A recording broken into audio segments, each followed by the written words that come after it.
Hi everybody, this is the 12th Gardeners and Growers workshop for 14th, no it's not the 14th of May, No. 2017, it's actually the 28th of May, 2017, yeah, bad job Jimmy, bad job.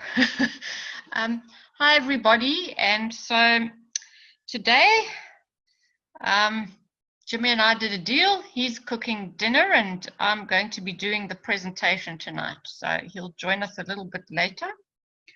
And so I don't know who got the short end of the stick, but we're going to carry on with me doing the presentation tonight. So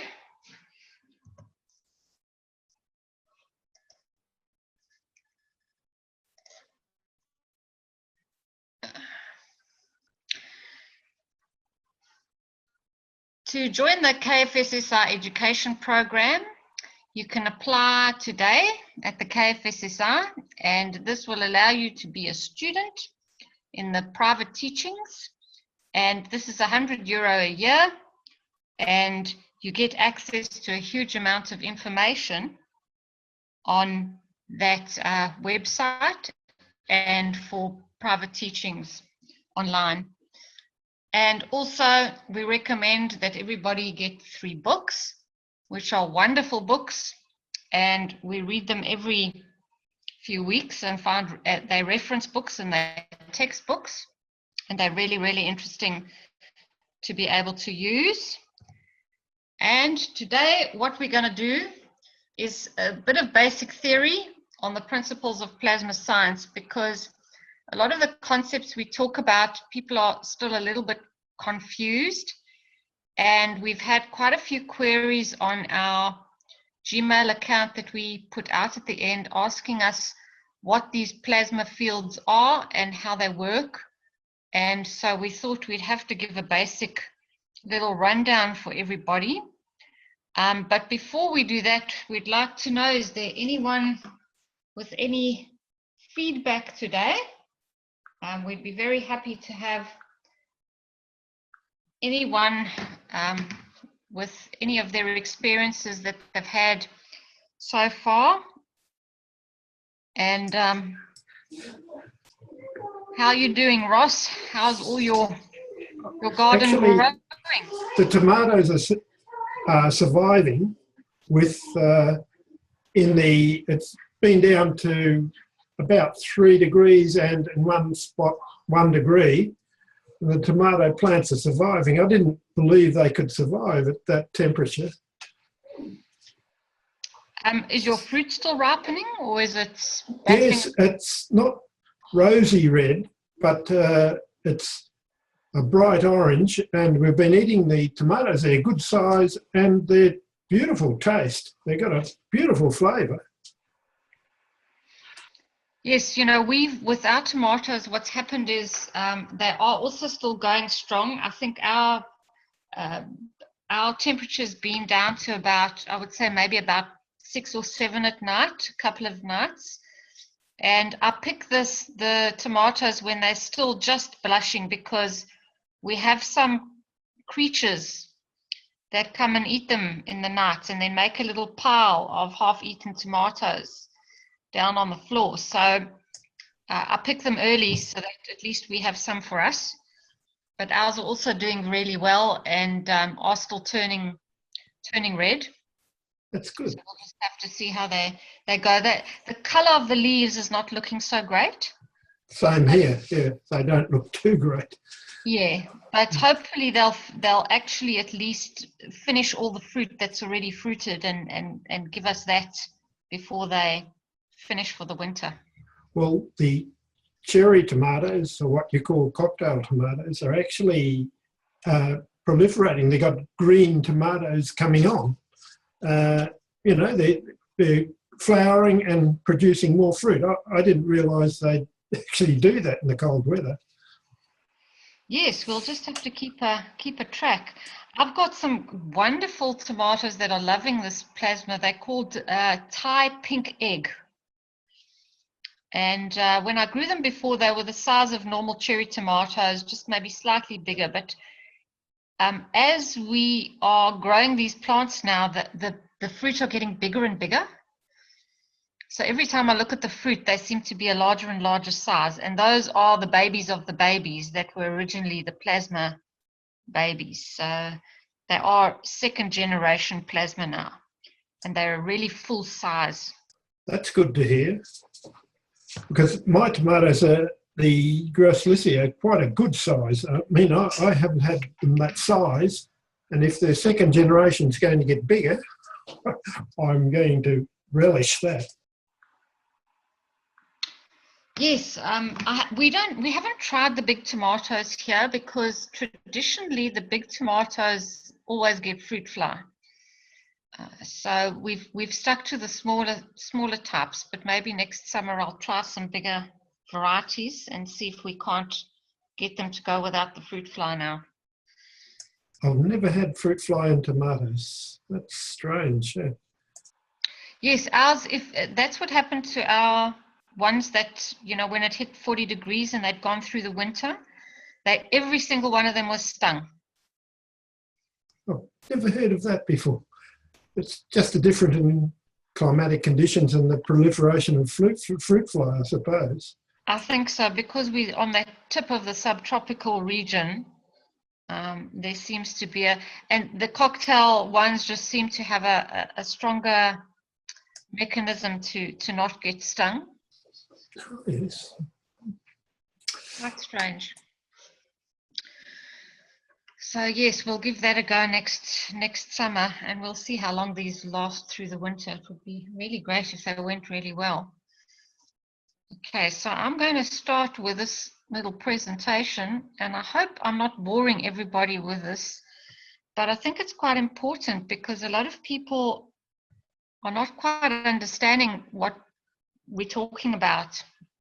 So we have discussed the magnetic ray before, and when we talk about all these concepts, this is what is in Mr. Keshe's books, and this is how he explains the plasma science in a basic version. So the magnetic ray is an individual directed front and rear flowing force exerting entity.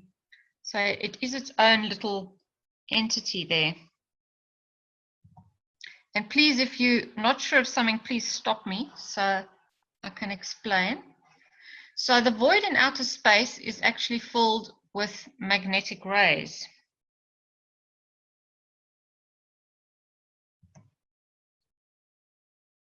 And the empty space around us is filled with these magnetic rays. We just put the rain in there because they look like rays, but yes, we know it's rain.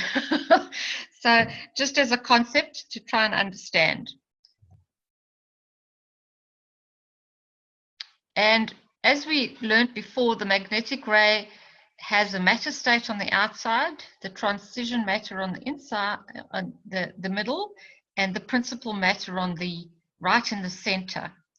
And if you look at it head on, it looks a bit like a paint pen.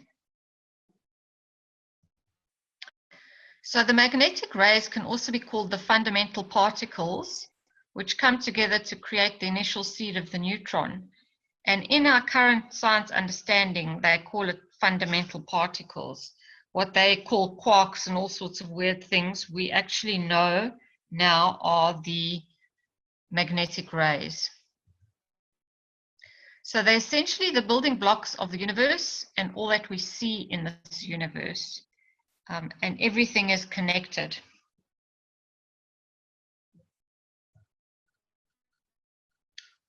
So where do the magnetic rays come from? In our solar system, they come from the sun.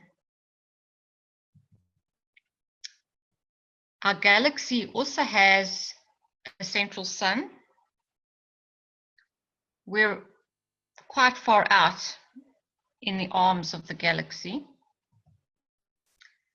And there's also a type of a central sun of the universe, or what we would call a central sun, but is actually just a huge plasma ball which puts out these magnetic rays. So now the next term we understand is the plasmatic magnetic fields. And this is a dynamic collection of the magnetic rays. So it means they're moving around, and it's all the rays together in a collection they call a magnetic field, plasmatic magnetic field. So plasmatic magnetic fields are detached from their source of creation. So the sun, when it puts them out, they're the ones that move around and travel. Plasmatic refers to a collection of dynamic magnetic fields. And this is a superfields from which everything is created. And plasma science calls these plasmatic magnetic field pimptics. So in Mr. Keshe's book, he talks about pimptics. So plasmatic magnetic fields of the same strength are attracted to each other, and they start to interact. And a plasma gets created from the interaction of similar plasmatic magnetic fields. And a single plasma is known to us in the matter state as an atom. And that picture on the right-hand side is actually a microscope having taken a very tiny, minuscule picture of an atom. And as we can see, an atom is not really a matter state blob. It is actually just a dynamic collection of fields. So it comes out fuzzy because they can't actually photograph it properly.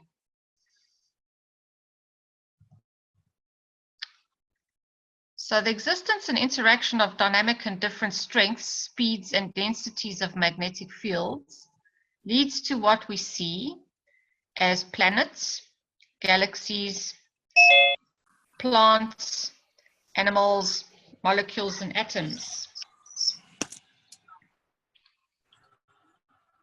So each of these is a plasma from the tiniest to the biggest.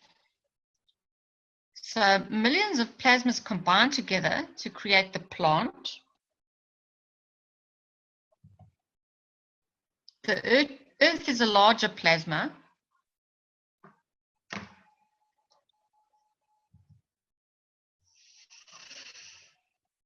And our solar system is an even larger plasma. See how similar it is to an atom. Our Milky Way galaxy is an even larger plasma. And our universe is even a larger plasma than that. And if you speak to Mr. Keshe, he'll tell you that our universe is only one of many multiple universes.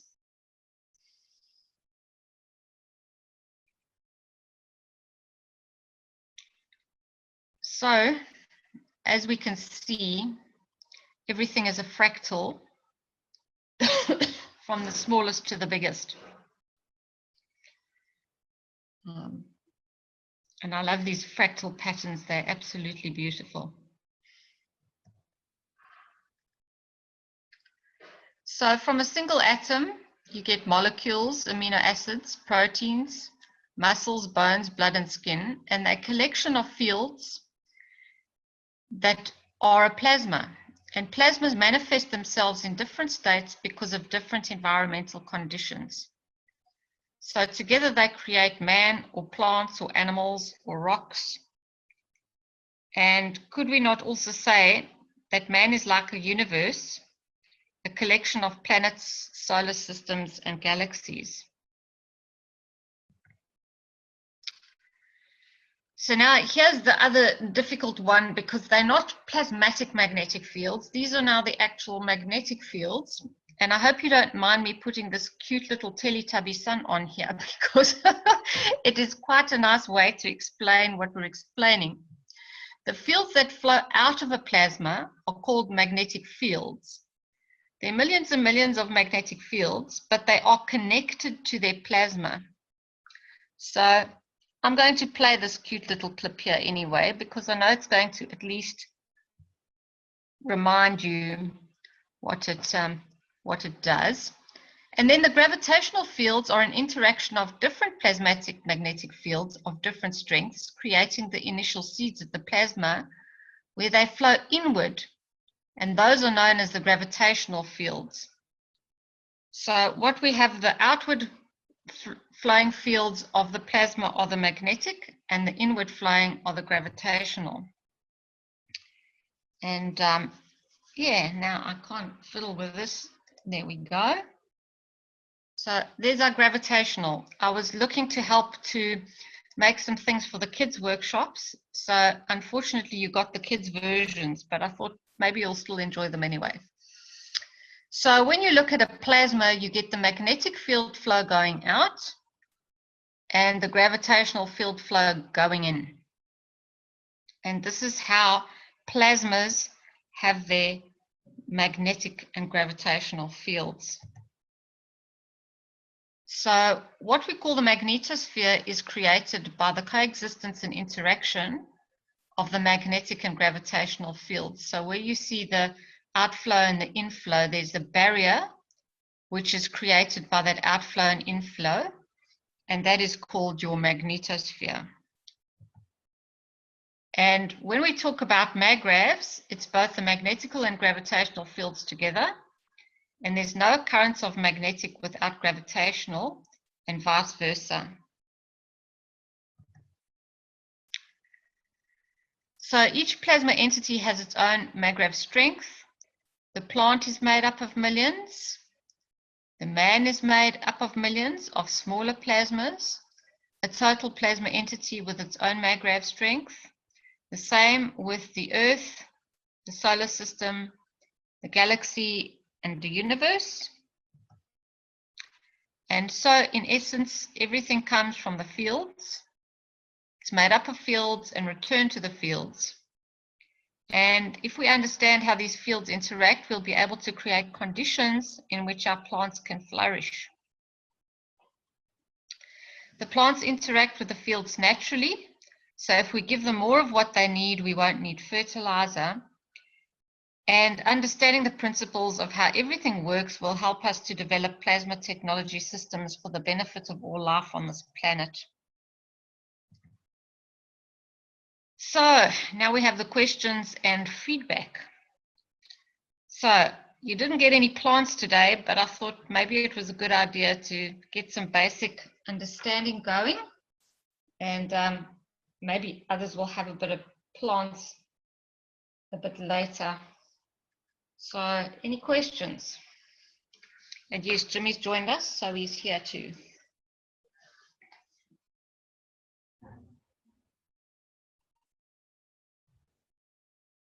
Hello, good morning, Lisa and Jim. How are you? Good, and you, Alex? Hello. That was an excellent presentation, Lisa. I wonder if I could add a few things, please. For sure.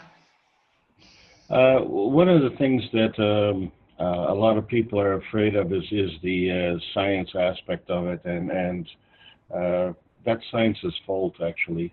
And there needs to be a very important definition, and you really did touch on it, and that has to do with the definition of the word science. And I was one of those people that was really heavily involved with the intrigue of science insofar as it was always fascinating, and it was a subject that I always wanted to pursue. But then when I found out that the whole purpose of science and the whole definition of science is the verification and validation of things through man-made means.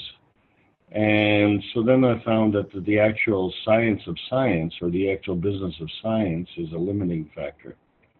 And it limits us, and actually fail to recognize things, basic things like birth, love, and how plants grew, and many things we can do in science. But one thing we cannot make is a tomato. We can't make it, and why should we make it? You know, Mother Nature makes it, and does a really good job about it. And in fact, this planet doesn't even need us. so you know, if we go to the extreme. But the big deal, of course, was quantum mechanics. And the problem with quantum mechanics is that it threw a monkey wrench into the scientific community, because everybody wants to do like a double-blind study and find out, you know, what is going on in a certain situation, and they don't realize that the observer is actually part of the situation. So what we're really trying to do scientifically is look at the world and exclude ourselves from the world. And the big deal that people are missing with respect to the Keshe technology is that just one sentence is that we are plasma. And if we are plasma, then when we look at the world, we need to look at it through plasma eyes. We cannot look at it as if we're not part of the world. So this participant-observer relationship in quantum mechanics has been a real problem for scientists to deal with, and so many have decided to ignore that or downplay it. And then what happens is that certain phenomena happen, and when they can't explain it in their basic terms, then they ignore it. And so like one of the experiments that they did was to find out if plants can communicate. And I can't go into all the necessary details, except that one of the scientists stepped on a spider on the way into the room where they were testing the plants. And the plants all acted like a lie detector test, and they found out who killed the spider simply by feeling the aura of the scientist. And it wasn't so much that the scientist did this on purpose; it was an accidental thing. But the effect affected the effect of killing the spider affected the plants, and the plants knew it. And so the question came up is, you know, well, how do the plants know this? And if the plants do know this, then they must be a lot smarter than we think. So what happens when we are looking at it from outside of quantum mechanics, we forget that we are actually part of quantum mechanics. And so that means we are neither matter state, which is an energy field that's lower than us, and we're not in the total plasmatic state, which is as if the energy is coming from the sun or the universe. We're in between. And so, rightly so, when we're looking at this, discussing observation of experiments, we are part of that experiment, and we affect that experiment. So then we come down to the basic principle: do we believe our experiences, or do we experience our beliefs? And so we find that two scientists can come up with different conclusions with the same experiment. And when we get involved with plants, the plants don't lie. Because they have no ulterior motive. They don't have a secret bank account in Switzerland or something like that. So this is what I was saying even a little while ago. You know, soldiers can come through a flower garden, and next day the flower garden will come back, and it'll be severely damaged, but it'll come back. And where does that energy come from? And science cannot explain that. So we come to a basic fundamental of understanding that life wants to live, and that life will overcome. And this is one of the reasons this planet can heal itself, you know, without man being here. So this is not appealing to me. I want to be here, and obviously I came here for a reason, and that is one of the things that we don't have. We don't have a sense of purpose. We don't have a reason, you know, for being here. And I'm just talking on a social basis. So then the reason for that is because we've excluded ourselves from the environment. We've trying to look at the environment and not be blamed. We'll not be part of it. So if we're not part of it, then we can't be blamed. But everything around us is as a result of what we want, and so we deserve what we get. So now, if we do want to make a change in the world, then we have to change our attitude. And so this is the big revelation with the Keshe technology, is that we have an emotional state as human beings, and that emotional state is totally responsive and works in a plasmatic manner and is totally responsive to our environment. Now, if we pollute our environment, then that feedback is going to come back with a polluted signal. And so we react properly to an environment, but if our environment is polluted, then we're going to start to act in a very bad manner. The plants seem to be able to adapt to that a whole lot better. They know what they need, they know when they need it, and if they don't get it, they tell you. And the way they tell you is the leaves curl up and they turn yellow and the plants die. But when they get what they need, then they flourish. And so this is the exercise that we really have to learn as plasma scientists, if you will. We have to learn these skills, and we have to understand that we are part of the equation, and this is actually the definitive part of quantum mechanics. We have to understand that the observer is part of the experiment. And so our experiment on this planet is seeing the results of our, shall we say, poor participation. Yeah, Alex, thanks. I think we've all been taught, you know, the science at school, and they've really compartmentalized everything to the point where people have studied their whole life just in one section of the science without realizing that everything is connected and everything affects everything else. And, you know, with this technology, we're also only realizing that effect as well, and realizing we're all part of it, whether we like it or not. We affect everything and everything affects us, you know, and so nothing can be separated. And that's why we have to think of what we do all the time, because what we do and think has consequences, not just on the physical level, but through our emotion and our intention. So it certainly opens up, you know, as you said, we've got to look at things from a plasma perspective now, through the plasma eyes, because it does put a whole new perspective on how to look at everything around you. Well, definitely. I had the occasion to go to an ear, nose, and throat specialist, and I try to imagine his life. You know, he must look at everybody as an ear, nose, or throat, and he probably doesn't even see the feet or the hands or the head. And you know, as a specialist, it's like you go into a transmission shop and you ask them to fix your window. They're going to change your transmission. You know, I mean, that's all they know. And they don't see the relationship between, you know, the rest of the body. And I picked that particular example because one of the things that I learned on the health teaching aspect of it, it's the ear, nose, and toes are more aligned than the ear, nose, and throat. So that whole basis is all wrong. But you know, we've got another problem here, is that this technology has been denied from us in the past, and this is one of the things that's upsetting to me, is that people are not realizing how important this particular discussion is.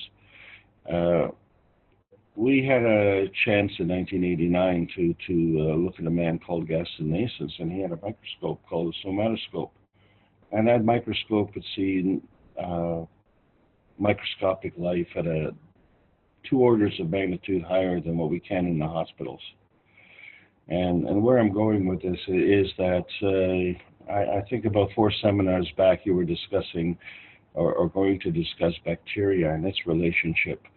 And this is an important thing that I'd like to look at. But one of the things that we found with this microscope is that it could see things and disclose things that have been fallacies in the medical community for a long period of time. And the reason for it is because I think right now in the hospitals we can see around 1,200 magnification, and this microscope is around 125,000 magnification. And it just made a whole world of difference with respect to analyzing things. The problem, of course, is that this microscope is illegal. And so we have doctors here who are, using live blood analysis, and they're using 8,000 magnification. And it's still, it's like you can soup up your car and, maybe you can go to the Daytona 500, but you can't get into outer space with it. It is still, very, very low-end technology. This high-end technology has been available all this time. But why isn't it available? And what is it that, we're trying to hide? So we don't even really need this anymore, because now, as long as we realize that we are plasma and that the plants are plasma, and that there is an interrelationship between us and the plants, then we really don't need these microscopes to verify and validate everything that we're doing. But, the point of the matter is that the medical community is based on bacteria and viruses. And as a result, you've got two camps. And what Mr. Nasons was able to do was he was able to morph bacteria into a virus. And he did that, I think he did that by accident. And he repeated that experiment and that accident 40 times. So I think after 40 times, it's no longer an accident. He's able to morph bacteria into virus and virus back into bacteria.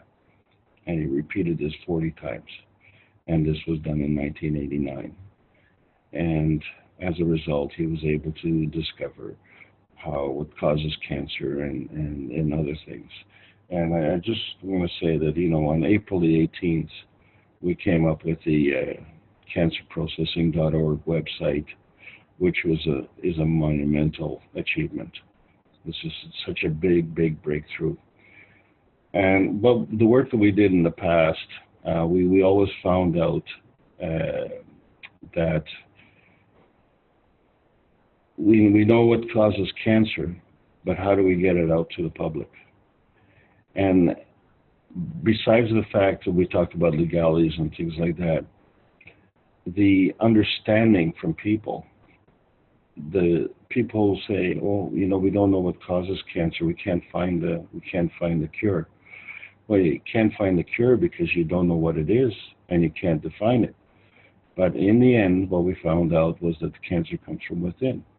And this knowledge goes back to the 1850s with Antoine Béchamp. And Antoine Béchamp and Louis Pasteur were rivals, and Louis Pasteur won that battle.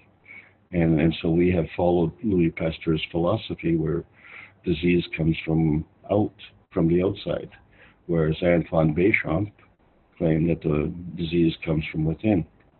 And then this is quite true.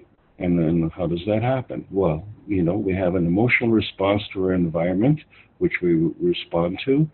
And what we have created is a cancerous condition in our environment. And so the answer really to what causes cancer is in the mirror. And when people look into the mirror and they say, "Oh my God, the cause of cancer is me," and you say, "Oh, well, if the cause of cancer is you, that's not acceptable." We have a whole system out here that is saying, "Oh, we don't know where it comes from, but we're going to treat you anyway. And we're going to eliminate your guilt and your delinquencies and take over for you because you can't do it, so we're going to do it, and we're going to charge you through the nose and do it." So this is now coming to a big upset. And we find that a lot of the cancer is coming from our environment. So that environment is air, water, food, and the whole system. And that's why what you're doing, the work that you're doing, is so absolutely vitally important. Because right now, that is a frontier that we need to address on a daily basis. I think everybody here or anybody who's listening to this is probably going to eat something within the next few hours. So this is something that we do on an everyday basis. We also eliminate our waste on an everyday basis. So this is something we do every day. And why are we talking about this now? I mean, we're all educated, and here we are back to square one. Excuse me. So when we have been taught improperly, then we follow that. But now when we have this new approach coming in, and it's not really a new approach, it's new to us. It's new to our 2017, the century that we're in. That's what's new. This is not new. Plants have known it all the time, and bacteria knows it all the time. And this is what I'm hoping, and that we have a chance to finally make an impact on everything here with this new understanding. Thanks, Alex. Yes, you know, it's a difficult one because most of these concepts, because we've been brought up in such a matter state and everything's been so compartmentalized, it's quite difficult to come to terms with. And so that's why we thought we'd just try and bring little snippets of the basics, because if one hasn't really studied this for many years, and even if you have, it's hard. It's hard to lose the schizophrenia of thinking in a matter state when we should be thinking in a plasma state. Even for us, it's been really difficult, and it's taken us a good year to really lose the schizophrenic state. So we're hoping that by doing these little things and trying to help people, I know we have a small group here, but there are a lot that actually watch these gardeners and growers afterwards. So I'm hoping that at least this will help people to pass the schizophrenic state faster and understand that, you know, we are part of everything and we are all energy, and we're just manifesting in a condition because we're living here on Earth. And we are part of the Earth, just like an atom is part of our body.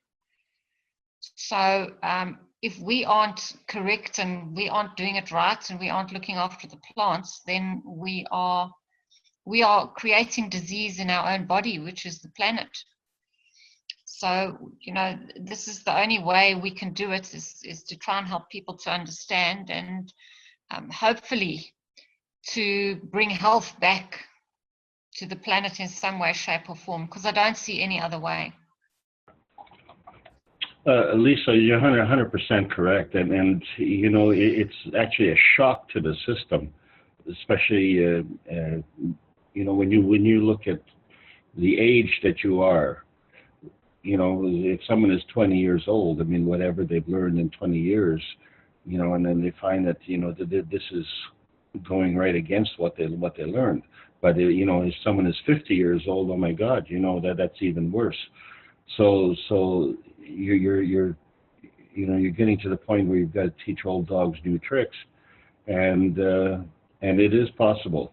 But you know, the saving grace is that it is a welcome. It is a welcome change, because what we're doing is not working. So this is now we're coming to the realization where people are waking up and saying, oh, you know, there's this possibility that's out there. That possibility has been around all the time. You know, we have to get over that shock. We were running out of time. Now the things are moving fast forward, and you know, for me the shock was almost lasted me 2 years before I finally, you know, I got over it. I didn't get over it. I was actually quite angry. So I imagine there are a lot of people around the world who are actually quite angry, and especially people who have paid a lot of money for their education, and they come away with the realization that, oh my God, I've been taught all the wrong things, and that you know, the whole education system is just a business plan to you know, promote someone else's agenda and not to your benefit. You know, what we have to understand is that we are participants on this planet. We have to participate with the planet. and that we cannot measure things with man-made means, such as love. You know, if we measure love in man-made means, then we're going to have to measure love by money or mink coats or Cadillacs or something like that. We have to understand that love is a plasmatic condition, and it works with the plasma. And hate is a man-made condition, and it doesn't work. And that is the saving grace. That is such a huge deal, and that's why what you're doing is bang on. I really appreciate it. Yes, Alex. You know, another way to look at it is these are the cards we've been dealt with. We've all studied in certain areas, and we've all spent years and years studying, and we just have to realize that this technology, it's old, and it's the way the universe works, and we just weren't taught it, we weren't exposed to it. So all we have to do is add it to what we've sort of already been taught, and I think it will slowly then just change, you know. So we also can't go and sit in the corner and cry because we have been taught wrong. It's a case of realizing that your education is now starting over again, and we all feel like we're in year one at school, and it's our responsibility to educate ourselves because nobody else is going to do it, so we have to do it for ourselves. Well, that's you're bang on, Jim. You know, the responsibility is really what's missing here. You know, authority and responsibility go hand in hand. So, you know, if we are feigning some kind of authority here with respect to what works and doesn't work. Let's take the case of a landscaper. When he goes in and he makes a beautiful garden, you know, and he does it with some shears and a lawnmower and a shovel, and, you know, you make a beautiful waterfall and beautiful trees and beautiful plants and, you know, walkways and things like that. And you say, well, that's beautiful. Yeah, well, that's a man-made beauty. What was wrong with the beauty that was there before, the natural beauty? You know, how does it jive with that? And where do we get the authority and the audacity to go in and change that environment that way? You know, and I'm saying, okay, well, you know, we're going to change it in our own image, and then this is the image that we see, and we approve of that image. Well, you have to approve of that image every week. You're going to either have to hire a gardener to go out there and manicure the lawn and you know, snip the trees and prune the flowers. And next thing you know, you are a slave to the environment. If, you know, I had a big dandelion problem, and then the way I got rid of the dandelion problem was I didn't cut the grass. Well, holy cow, the neighbors didn't like me. So, you know, we have to, you know, we have to start to realize that responsibility goes hand in hand, you know, with what's going on. And if we take comprehensive responsibility, then we can move forward. But along with that comes blame, comes guilt, and comes a burden. And you know, what we've found with our society, especially lately, is that people don't like that. I mean, I couldn't understand why people would go into a hospital, you know, for 5 days over Christmas, and it's very simple. They don't have to deal with the dishes. They don't have to cook the Christmas dinner. They get served hand and foot, and they get to watch TV, and they get to rest, and it's like a hotel. And all they have to do was claim to be sick. Well, that's a total abdication of any kind of responsibility. There's total pullout, you know, from the society. And so we've seen this tremendous shift. What you're trying to bring back is that responsibility. We have to take comprehensive responsibility of what's going on. Then we can exercise authority. Without responsibility, we have no authority. We abdicate and say, look, you know, I can't look after my health. Why don't you look after my health? Well, okay, I'll look after your health, and you know what? You have an extra 3 feet of colon, which is not working. We're just going to cut it out. Okay, and that's how they look after. That's how they assert their responsibility. That's not in my benefit. the point I'm trying to say is that when we do something, it has to be at the benefit of the planet. Well, okay, let's rephrase that. Simple question. Whatever we're doing today, what is the matter? And I'm going to talk to matter state. How does it affect things? What does it matter with respect to everything else? Is the planet better today for me having been on the planet? It's just a simple question. Whatever we've done today, has the planet benefited from us being here? You know, and if the planet gets the benefit of you going out and killing 100 people, well, you know, that's someone's point of view, and that's how they figure that they're helping the planet. But you know, we all have to dig deep inside and then figure out what it is that we want to do. And when we do that, then we have to understand that we are not as helpless as we think we are. And when we're not as helpless, then we can start to do things. And we should, you know, strive to take on the responsibility and say, hey, when I get the responsibility, now, you know, I can exercise some authority. And then when we have the authority, we can take care of our own little environment. Then we can start to reach farther afield. So, you brought up an interesting point there, Alex, and I've often thought about it as well, is when you see in nature out there and how we all mowing the lawns, and as you say, we go around and we cut all the bushes and the plants and this and that. And I often wonder if the plants just sit back and watch and think, man, I can do anything, and I can get these human beings to run around and look after me and bring me water and bring me this and bring me that. And I think they're far more developed than what we are. So we actually had a discussion with Gatwa about this, and he was wondering whether sometimes the plants have domesticated the humans and not the other way around. well, it's true. We become their slaves. Because we plant them every season, you know, and and harvest them when it's time. Well, the big change with the plasma technology now, you know, and then I would like to know, how do you feel about this?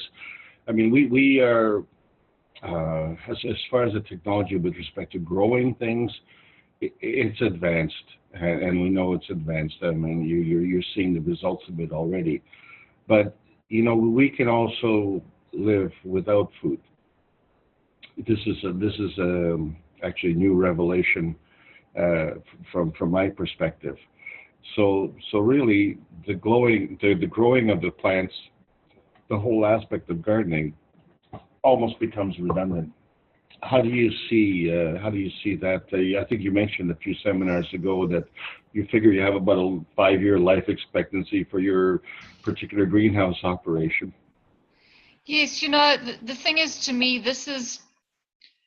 all this is exploratory. And yes, when we understand how to grow everything, then the next step will be in farming to rehabilitate. Because we've destroyed so much, we need to use this technology with the plants to rehabilitate. That would be my main focus, and the only way we can understand it is through the farming, because and growing with ourselves in our gardens, because then we'll understand how the basics works, because we still haven't quite gotten a handle on it all. And when we do, hopefully we'll be able to really then start the regeneration of much of the degradation that we've caused on the planet. You know, that would be my ultimate goal. And I look here in Australia, the indigenous population was so tied to the land. The land and them were connected in ways we cannot imagine. And with the degradation of the land and the degradation of the indigenous population through war and destruction of their culture, hopefully by regenerating the land and helping indigenous populations around the world to regenerate the land, we can give them something back as well, because they are so, their souls are connected to the land in a stronger way almost than Westerners, because we've been disconnected from the land for so much longer. And so their trauma is very fresh and very raw. And by helping them to regenerate the land and connect back to the land, I think we can help Indigenous populations around the world as well.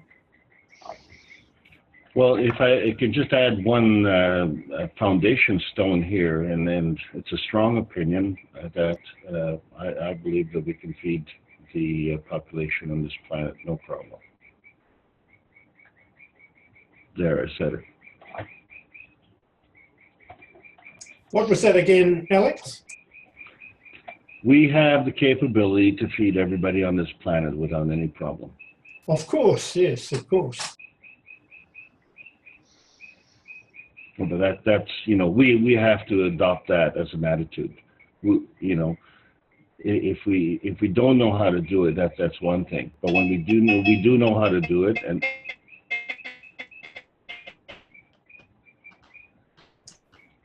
someone is breaking up. Yeah, no, it's Klaus who's breaking up.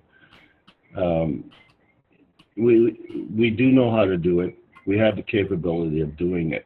Now we have to realize that we have to take the comprehensive responsibility to go ahead and do it. You know, I get a lot of people who ask me, "Oh, what's this plasma technology all about? Can you give me an overview in a couple of minutes?" You know what? You know, there's been over 1,000 hours of seminars that Mr. Keshe has put forward, and you know, you insult me by asking for a 2-minute overview and the whole thing. Like, really?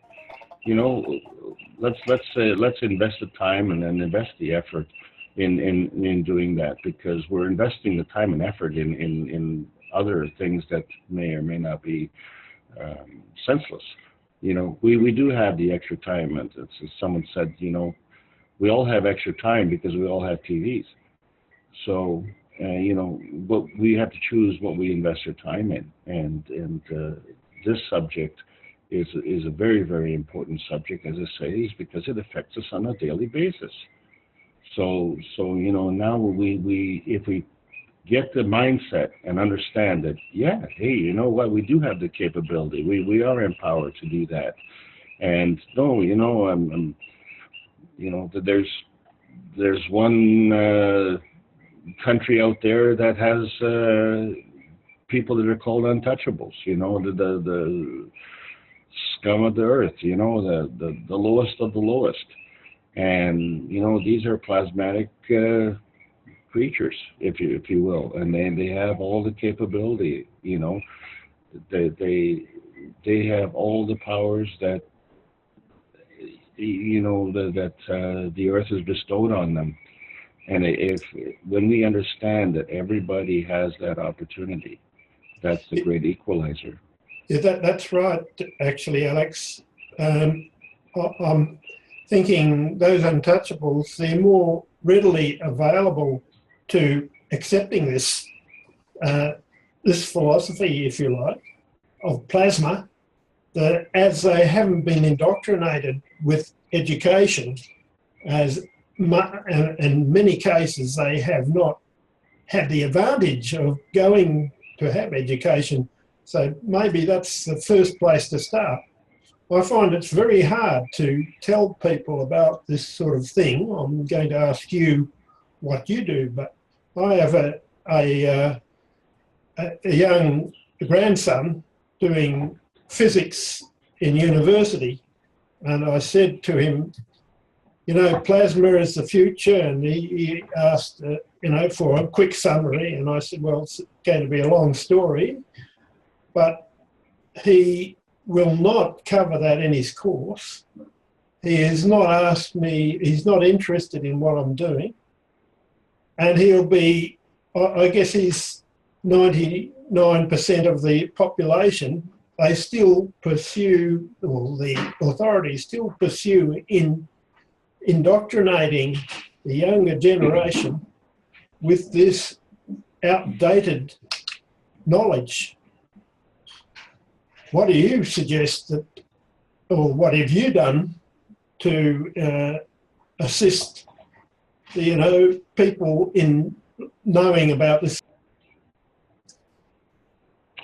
Well, Ross, it's come down to the point here where when you lose your health, you lose everything.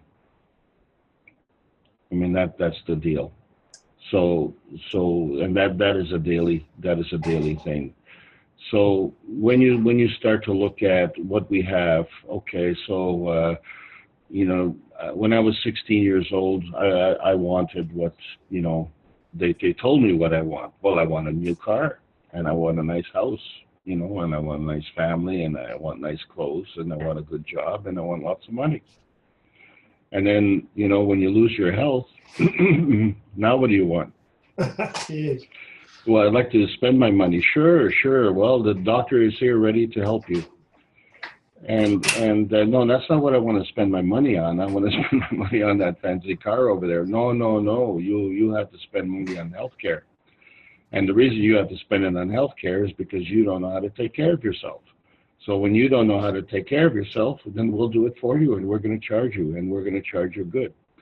And so now we've got a situation where on April 18th, the cancerprocessing.org was the big liberator, because right now it's in the public domain.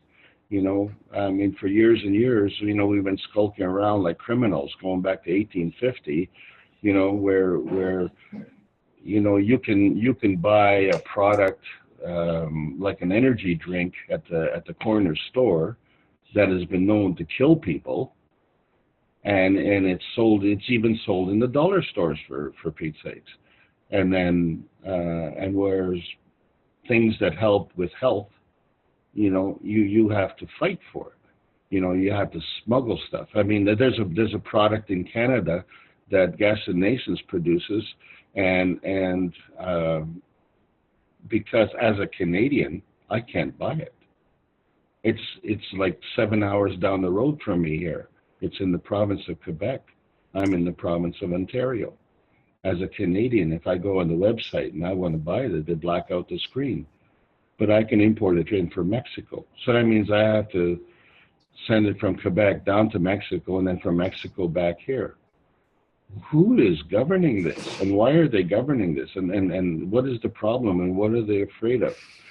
And so here we come down to a real point, and we say, okay, the reason 99%, as you say, of the people don't understand or don't believe in the technology is because there's a tremendous backlash. So you get a guy like DL, for instance. He writes a 20-page dissertation on Wiki as to how the Keshe technology is a fraud and all this time. Hey, who has the time to do this? I have a business down the road that's ripping me off. I'm not sitting in front of their store and spending days on end, telling people what a ripoff they are. I don't have the time. I really don't have the time. If I did have the time, I'd sit down and watch a hockey game or something. That's what I really want to spend my time. I don't want to be sitting in front of a store and saying, oh, these people are so bad, So what it is actually is counterproductive. And so those people who are saying, oh, well, this doesn't exist or this doesn't work. Well, why are all these people upset then? The reason they're upset is because it does work. Why are they acknowledging it? Because it does work. It doesn't work in their interest. And what is their interest? Their interest is to prosper at our expense. And we have this in Canada. They figure it's a $340,000 bill, for a cancer patient. That was published in Globe and Mail in May of last year. That's what it costs the healthcare industry, $340,000. Well, someone has to pay that, and if we come up with a new way of processing cancer, well, these poor people are not going to be able to make all that money. But what about the poor guy who's paying all that money? And that used to be me. They nailed me for over $208,000. I did it their way. It didn't work. I did it a different way. Guess what? In 3 to 8 weeks, it worked. And then I've been doing this for 27 years. And then people say, oh, why don't they accept it? That's a good question. Why don't they accept it? And follow the money trail, and you find out why they don't accept it. And so we become their business plan. Well, that's not acceptable to me, because I have to feed my family. I have to, look after matters. And if I have to pay $340,000 to somebody else to look after my health, I don't have my basic needs covered. So the point is, it's gotten to the point where 45% of the population is targeted for cancer, which they don't know how it comes from. They don't know where that they don't have an answer. And yet we continue to go, we keep going to the medical profession. And I don't want to downplay the medical profession. There's an enormous amount of fabulous people out there in the medical profession. Everybody probably got into it from a point of compassion. And there are a lot of people doing a lot of good work. But then there's another whole crowd out there who are nothing more than drug dealers. And they're in a bind. They're in a bind. They owe $500,000 on their education. They have to promote the drugs, and then they also have legal obligations. If you're diagnosed with cancer, by law they have to prescribe chemotherapy. That's the law. And if they don't do it, they get into trouble. And then the average Joe doesn't know that. People don't know what the law is, out there. This is not a matter of, what is your recommendation, doctor? What do you think we should do? There's no discussion. The healthcare provides for chemotherapy, and then chemotherapy is what you're going to get, and then you're going to like it. And it's 97% ineffective. Well, they drop bombs, nuclear bombs, and then the people die of radiation. And we had the problem in Fukushima, and then radiation is known to kill people. So, now we're using radiation to heal people. There's a problem with this kind of logic. But anyway, so now we found an alternative solution that's in the public domain. It's not the only solution. It's just one of many solutions. But the point is that let's say with excuse me, let's say with Gasson-Mason's work there. In 1989, 200 doctors in Canada were prescribing, and Brian Mulroney had an opportunity to be the greatest prime minister in the history of Canada, and he dropped the ball. And how did he drop the ball? Because these 200 doctors had their insurance withdrawn. Well, you can't practice medicine without insurance. Okay, so I guess I'm sorry, we're just not going to prescribe this. I'm not commenting on its efficacy or whatever. It was extremely effective, but it's effective today, and you can go get it, but you have to import it in from Mexico as a Canadian. Now, every person has the capability of making GANs at home and using the product. And on April the 18th, we have all become free. People don't understand how important that date is. That is the most important event that happened in the last month. And so many things have happened in the last month, including these two blockbuster interviews that Mr. Keshe did this week on Project Camelot and Out of the Bag. That is ground shaking. And, we now have a responsibility to jump in and get this boat rolling, because everybody is affected. This is going to affect everybody worldwide. And so what people have to understand is that it's not just about me. It's about everybody else. And this is not a matter of a Survivor show where, we get to vote out who is the guy who's we're going to throw overboard. We all need to stay on the ship, and we all need to get the oar in the water, and we all need to get going. And so the bottom line comes down to, when you have your health, then all these other things are fine. Your health is the most important. And when you lose your health, then you find out the car's not important, Christmas is not important. The holiday is not. Well, actually, that is so funny, because there are people who postpone their work to get healthy because they have to spend money on a holiday. I've seen that happen. That is hilarious. Health doesn't take a holiday. Health doesn't recognize Christmas. I'll deal with my cancer after Christmas. It just doesn't work that way. We have to live in the now and in the present, and understand that every day we consume, we need to consume because that's where we get our energy from at the present time, and we also need to eliminate. And actually, the elimination problem is even more important than the consumption problem, because if we can't eliminate properly, I mean, you can't believe the number of people who are constipated. And now the drug companies have admitted that drugs do cause constipation because they have drugs to offset drugs that make you constipated. So you have drugs for drugs. It's crazy. So now, Alex, you've pretty well outlined the health situation. Where does we're thinking about cleaning up the food situation. I mean, while our friends at Monsanto are operational, there's a fair bit of damage being done out on the fields around our way in growing crops and polluting crops. I think there's a big step there to be taken in revolutionising the way that they actually grow crops. I think this is fairly important too. Just on that also, Ross, with those reactors that we're spinning, yes, the one reactor that we're spinning is definitely what's the word I'm looking for? Not decontamination.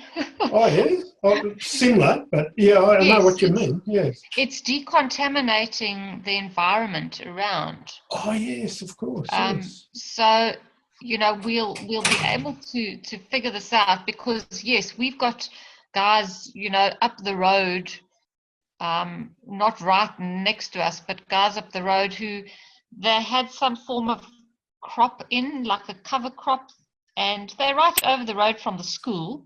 Yes. And the crop looked like it was the end of the crop, and they started spraying stuff, and within a day, everything was dead. So they'd obviously round up the crop to kill it, and it was a blooming cover crop, like a soy or something like that. So that's what they do. Yeah. I mean, it's ridiculous. So I'm very happy that we've got some form of decontamination type reactors that will be able to do that job. So this is acting like a Keshe shelter, is it? The shelter that Mr. Keshe suggested you activate. And this you've got a configuration going, so it's acting like a shelter.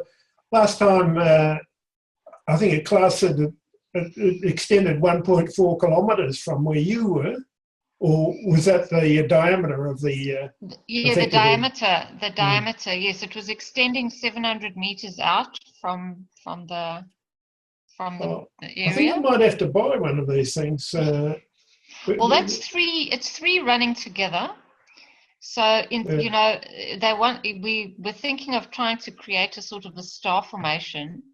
Yeah. So we've got three sort of sitting on the boundaries of where we grow. And then we were wanting to put the fourth one in the center and up above so that it creates that star formation, which might actually give us the proper shelter. But now I'm waiting for Rodrigo has started creating his reactors with tritium, and he's on the right track. He's put tritium in reactors, has he? Yeah, must be a GANs of tritium, surely, is it? No, what he's done was he's created a core. So there's something in there that is creating the hydrogen, which is pretty strong. So when we figure out exactly what he's doing and if it's correct, he says it's making quite strong fields. And so that's what we'll look at next, is to try and complete the star formation with that. Just you could inform me. I believe tritium is radioactive, is it not?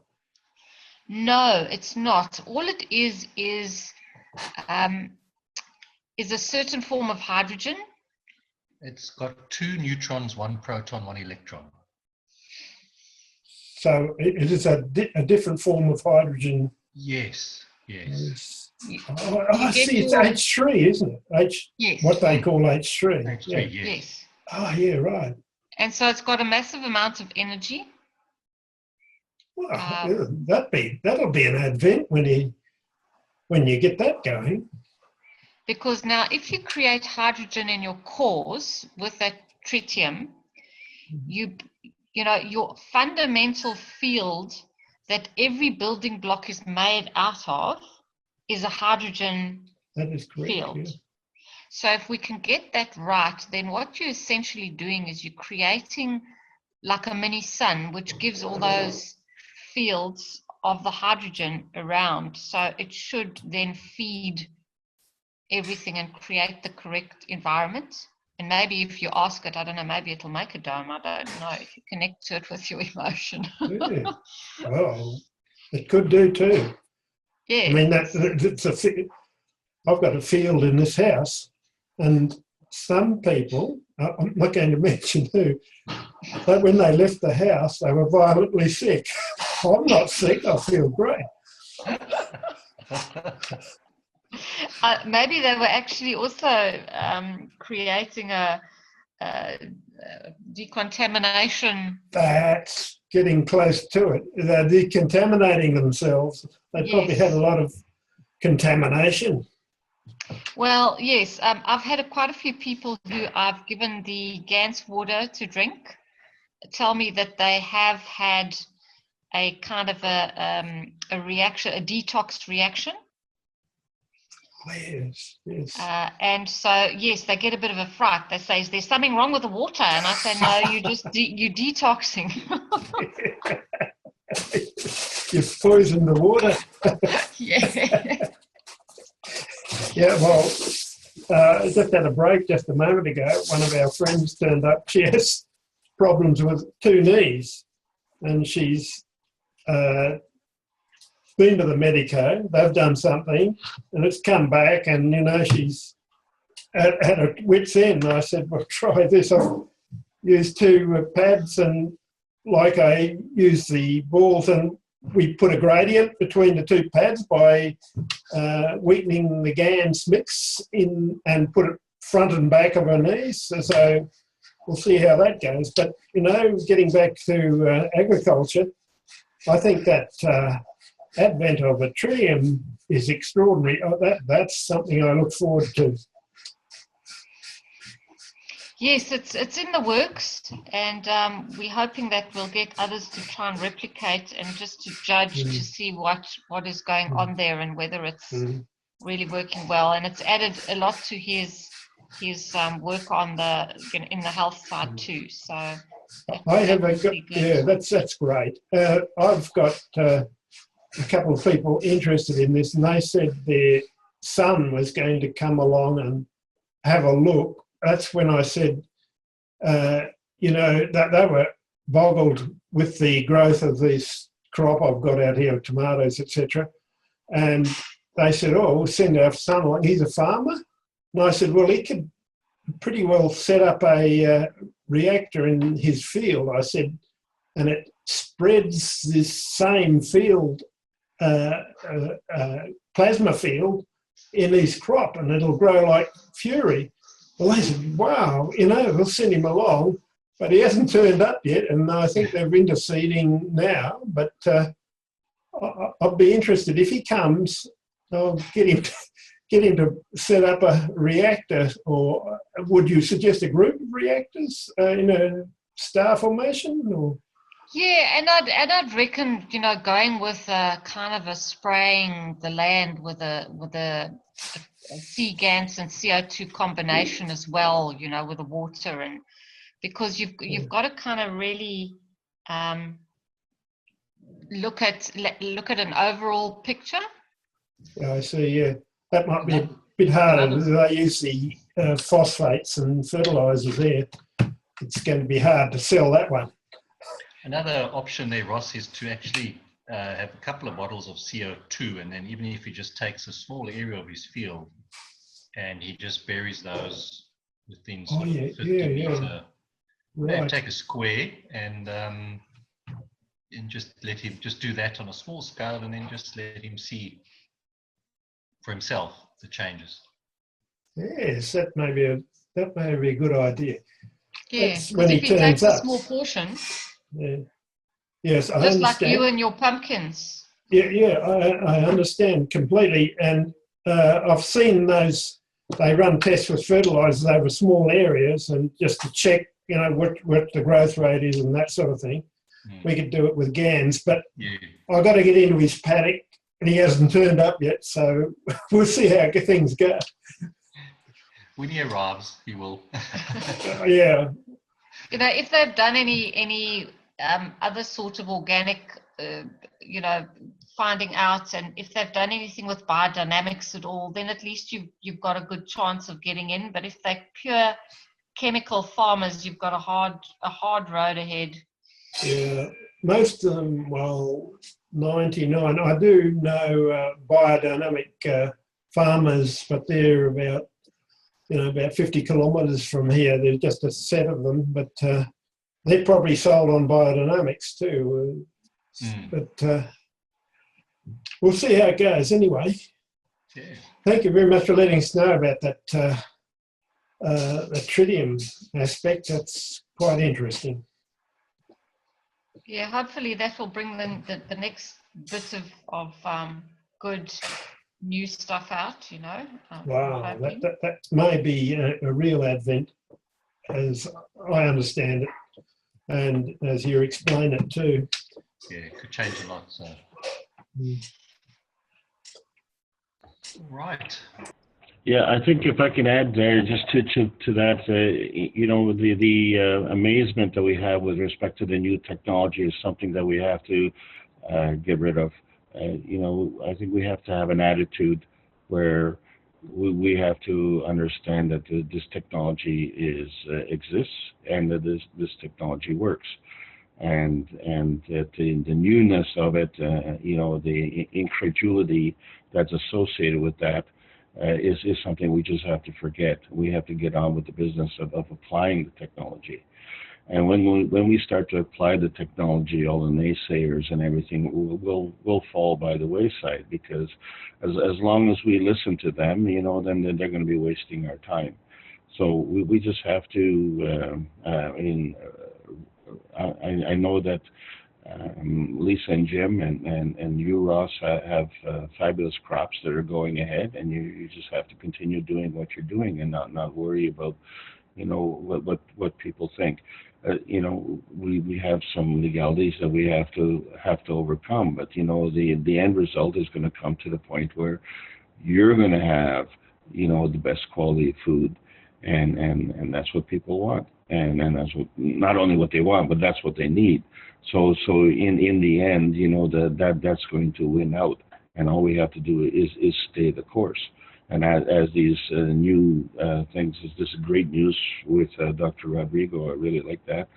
We're going to continue with doing that, because every time there's a new revelation, then our capability becomes better and better. And then those people who think that they're on the leading edge of the technology will find out that they're on the wrong edge, and they're going to have to do a 180-degree turn and say, hey, I need the plant doesn't need me. And this is the reality this is reality TV. We could leave this planet, and the planets will do just fine without us. So we have to change our ways, and we'll find out that we will be more productive in what we're producing, and not only that, not only will we have more, but the quality of what we have will be higher. So we don't even need more. We need better quality and it'll affect our life all the way down the line. And if I don't know if I answered the question properly, Ross, earlier on, but one of the things that when we're working with the plasma technology, it does affect us from an emotional standpoint. So the improvement in attitude and emotion, and with working with the earth, it will also improve. I think with Sandy in Arizona found out that the reactor has a 30-foot radius effect, and she was doing some testing on the cars, and you find that as you're driving down the road, the guy next to you is also affected by your reactor. Well, this is a great way to eliminate road rage. So and we're going to be doing the same thing with the farming and everything else. So as the time goes by, the scales will start to tip in our favor. And when we say our favor, we're talking about the people on this planet, the people who matter. And that's everyone. So we will be able to help the planet, not at somebody's expense, but at someone else's benefit. When we start to realize that our benefit is beneficial when other people benefit. Getting to your point, Alex, about we need the plants, they don't need us. Exactly. When we make GANs, the plasma water thereby produced is just what we can live on, and that's what I'm working towards as well. I'm making plasma of food GANs. Now, I know Lee's is pretty advanced in this. If you drink the plasma water, you don't need the plant after that, do you? Well, this is what Lisa said. In 5 years, this whole discussion will be almost redundant. Well, maybe for us, but I don't know about the rest of the planet. They might be trailing a little bit behind. I think so. A year or two. A little bit, there'll be a long one. But we'll be ahead. As long as we set the example, I think that's it. That's the name of the game. That's right. Mr. Keshe has stood up there. He's been setting the example. They've made it 4 or 5 attempts on his life, but he's still there. And that's what we'll be doing, but I hope there's not too many attempts on our lives. But I don't think so. Not with the food area anyway, what we're doing. And there's so many people around the planet, that are trying to do this. That's why I'm trying to get the science a little bit demystified, because when I look at somebody like Dr. Rodrigo, and he's now making leaps and bounds in his spinning reactor area. And the reason he is making leaps and bounds is because he understands the basics of the plasma, and so he can innovate. And this is where I'm finding that there's a bit of a lack, is that people don't understand the basics, so they're not able to innovate.